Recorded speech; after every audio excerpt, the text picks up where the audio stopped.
OTT की cartoon दुनिया। गर्मियों के दिन थे और गर्मियों की छुट्टियां भी चल रही थी। राहुल ज्योति एक शाम दोनों अपने घर के बाहर खेल रहे थे। तभी उनकी मम्मी, और राहुल ज्योति जरा इधर आओ जल्दी से। तभी राहुल और ज्योति अपने घर को चले आए। जैसे ही राहुल ज्योति घर के अंदर आए और अपनी मम्मी को मुस्कुराते हुए देखकर, क्या बात है मम्मी, आप इतना मुस्कुरा क्यों रही हो? बात ही कुछ ऐसी है, तुम्हारी नानी का कॉल आया था, आज उन्होंने हमें बुलाया है, कल को हम सब नाना नानी के घर जा रहे हैं। फिर ये सुनकर तो राहुल ज्योति की खुशी आसमान छू गई। चलो पैकिंग शुरू कर देते हैं, नाना नानी के गांव चलते हैं और एंजॉय करते हैं।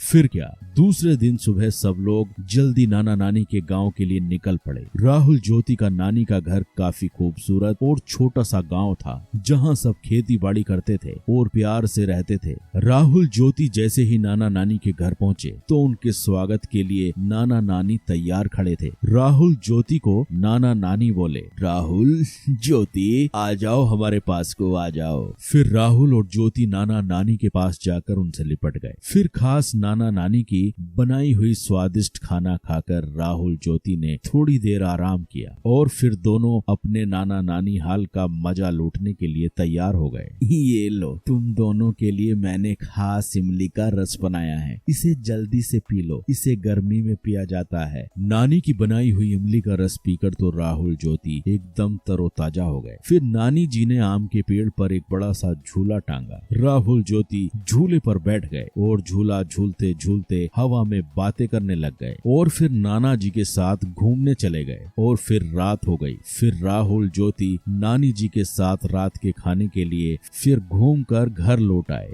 नानी जी, मैं आपके हाथों से खाऊंगा। नानी मुझे भी खिलाओ ना। ये सुनकर नानी जी हंसने लगी। ठीक है, मैं तुम दोनों को अपने हाथों से खिलाती हूँ।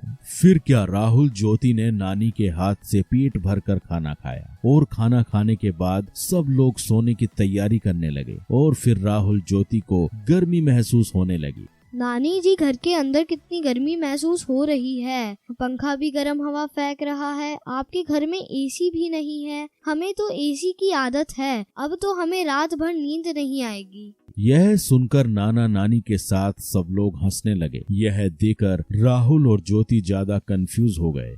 आप सब हंस क्यों रहे हो? हमने कुछ गलत कह दिया क्या? ना बेटा ना, तुमने कुछ गलत नहीं कहा। छोटा सा तो हमारा गांव है, हमारे पास एसी कैसे होगा बेटा, लेकिन हमारे पास एक ऐसा एसी जरूर है जो तुम्हारे शहर में नहीं होगा। नानी जी ने फिर जाकर छत पर गद्दे बिछाए और सोने लगे। नानी, हम भी आपके पास सोएंगे। हाँ, तुम दोनों मेरे पास सो जाओ, आओ सो जाओ। फिर क्या, खुले आसमान के नीचे थोड़ी हवा में राहुल और ज्योति आराम से नानी के पास सो गए और नानी से कहानियां सुनते सुनते दोनों को प्यारी नींद आ गई। तो बच्चों, आपने इस वीडियो में देखा राहुल ज्योति का नानी का।